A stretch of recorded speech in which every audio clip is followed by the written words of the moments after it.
Oke, bismillahirrahmanirrahim. Assalamualaikum warahmatullahi wabarakatuh, anak-anakku sekalian, siswa-siswi kelas 12 TSM 1 dan 2.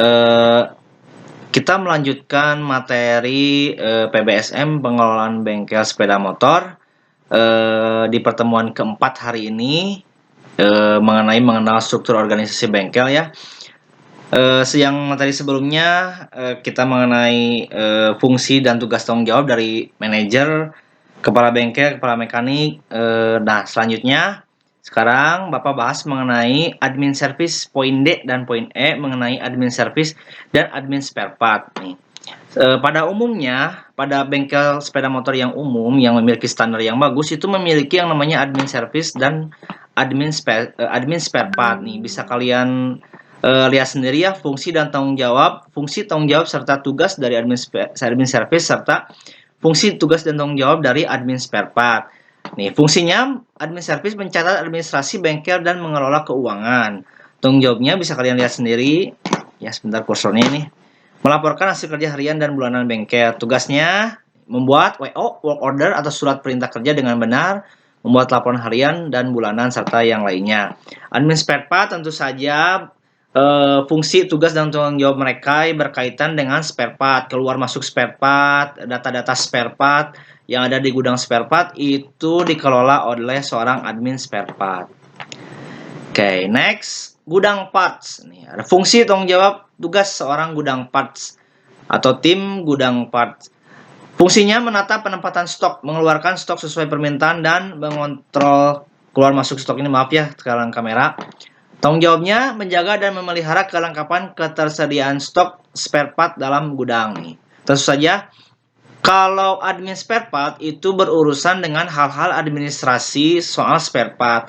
Kalau gudang parts itu tim atau seseorang yang memiliki tanggung jawab atau berkaitan dengan nih penataan gudang parts, kelengkapan gudang parts nih, pengelolaan, pengaturan mengenai mengeluarkan dan memasukkan gudang part nih, mengeluarkan stok sesuai surat perintah kerja dan pemesanan, mengontrol ketersediaan stok, menempatkan stok sesuai part dan lokasinya nih. Ya. Lalu teknisi tentu saja seperti yang kalian tahu, teknisi fungsinya melaksanakan pekerjaan servis sesuai SPK atau surat perintah kerja. Tugasnya melaksanakan pelayanan servis sesuai SPK yang baik, menggunakan peralatan sesuai dengan fungsinya, serta memelihara kebersihan area kerja yang meliputi pakaian, pit, dan tools. Tanggung jawabnya bisa kalian baca sendiri ya. Oke, next. Nah, ini merupakan gambar-gambar sederhana ya, gambar-gambar yang mewakili tugas-tugas sebagai admin service, admin spare part, gudang part, teknisi nih. Ini misalkan admin service nih. Yang biasa kalau kita servis ke bengkel resmi, kita dilayani oleh admin service terlebih dahulu. Mereka mencatat keluhan dari sepeda motor kita, data-data dari sepeda motor kita. Nah, ini gudang part sendiri, nih tempat part-part ditata rapih, dikelola di gudang part. Ada adminnya sendiri dan ada pengelola gudang partnya sendiri. Nah, ini contoh suatu part yang ada di gudang part. Ada identitasnya, ada kode-kode tersendiri yang tersedia di gudang part nih. Ini seperti karburator nih ataupun komponen sepeda motor yang lainnya. Nah, ini teknisi. Ya, yang Bapak tadi jelaskan, teknisi berfungsi atau bertanggung jawab melakukan pekerjaan servis. Oke, next. Selain jabatan-jabatan tersebut, ada pula jabatan sebagai berikut. Ada yang namanya final inspector. Seseorang yang memiliki jabatan ini memiliki tanggung jawab dalam pengecekan hasil pekerjaan mekanik. Hal ini penting untuk menjaga image bengkel terhadap konsumen. Dan ia bekerja sama dengan service advisor dan chief mekanik nih. Nah, chief mekanik ini contoh misalkan ya, ini gambar contoh aja. Final inspector itu berfungsi untuk dari katanya sendiri ya, final inspector atau final inspeksi atau pengecekan akhir. Inspeksi akhir. Jadi setelah dikerjakan oleh seorang teknisi, di-ACC oleh service advisor, chief mekanik, lalu final inspector sendiri mengecek hasil akhir dari kerjaan seorang teknisi. Lalu next, mekanik. Mekanik memiliki tugas untuk melakukan seluruh permintaan dari chief mekanik. Contohnya ya, hampir sama seperti teknisi sih. Tugas yang dikerjakan harus sesuai dengan job description dan tidak boleh melakukan pekerjaan lain meskipun komponen sistem yang lain rusak. Itu mekanik ya. Tetapi jika ada hal lain yang menyangkut kualitas, perlu dikonsultasikan dengan shift mekanik. Seseorang mekanik tidak diperbolehkan bicara langsung dengan konsumen karena akan mengganggu pekerjaan dan menjaga ketertiban bengkel. Yang bertanggung jawab berbicara langsung dengan mekanik itu biasanya seorang shift mekanik atau service advisor. Jadi mekanik dan teknisi hanya difokuskan untuk memperbaiki kendaraan atau menservis kendaraan yang dimiliki oleh konsumen. Next, ada yang namanya toolman. Ini Bapak tampilkan gambar toolnya aja ya. Mungkin kalian udah tahu ya toolman sendiri. Toolman bertugas dalam menyiapkan alat-alat yang digunakan untuk menservis. Alat-alat tersebut harus selalu siap dipakai dalam keadaan bersih. Jadi toolman harus bekerja sama dengan mekanik dan foreman dalam hal pengadaan alat.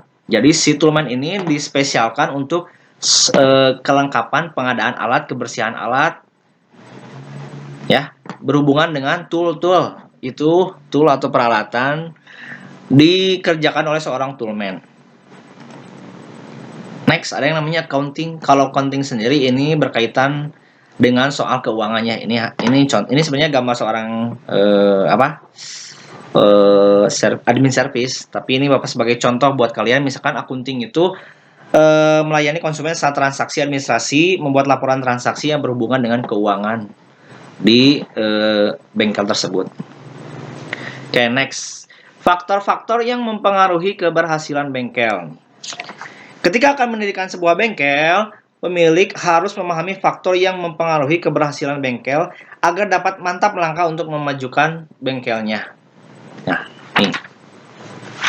nih faktor-faktor yang mempengaruhi keberhasilan bengkel. Ketika kalian mendirikan suatu bengkel atau akan membuat suatu bengkel, wajib memahami faktor-faktor yang mempengaruhi keberhasilan bengkel. Yang pertama itu ada mental. Kegagalan sebuah bengkel terjadi ketika mendapatkan masalah dan pengelola perusahaan memiliki mental yang rendah, sehingga mereka hanya pasrah menghadapi masalah tersebut. Meskipun bengkel mengalami kemunduran, semua pengelola harus memiliki mental yang kuat agar tetap bisa berpikir positif dalam menghadapi masalah tersebut. 8 kunci sukses nih berkaitan dengan mental, yaitu passion, kerja, fokus, ide, pengembangan diri, melayani, dan tekun. Jadi maksudnya di sini mental itu sebelum kalian ingin menjadi pengusaha, seorang pengusaha, pelajari dulu mental-mental seorang pengusaha.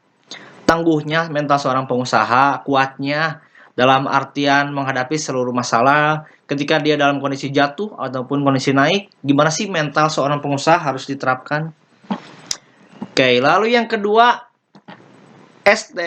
pengetahuan tentang perbengkelan, bukan SDM ya, maksudnya pengetahuan tentang perbengkelan. Seorang pengusaha yang akan membuka usaha bengkel harus mengetahui pengetahuan tentang perbengkelan. Nih, sebelum Anda menjalankan sebuah bengkel sepeda motor, Anda harus mempunyai pengetahuan dan pengalaman tentang usaha bengkel yang Anda jalankan. Pengetahuan tentang cara menjalankan usaha bengkel sepeda motor sangat penting karena dengan memahami hal tersebut, Anda bisa mendapatkan gambaran bagaimana Anda akan mengelola bengkel tersebut.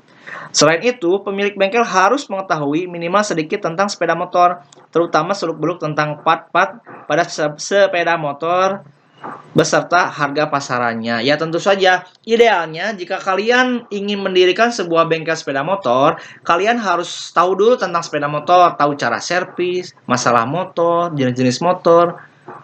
Intinya kalian harus untuk jurusan TBSM lah. Pastilah udah kelas 3 kalian tahu betul, apalagi kalian udah PKL, bagaimana tentang sepeda motor, masalahnya, cara memperbaikinya. Nah, seorang pengelola bengkel sepeda motor atau pemilik bengkel sepeda motor itu idealnya harus tahu tentang sepeda motor. Pastinya seperti itu sih. Next, sumber daya manusia.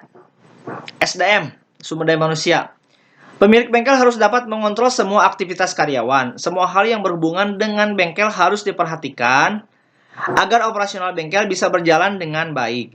Kelalaian pemilik bengkel dalam mengelola SDM dapat menjadikan sebuah bengkel mengalami kegagalan bisnis nih.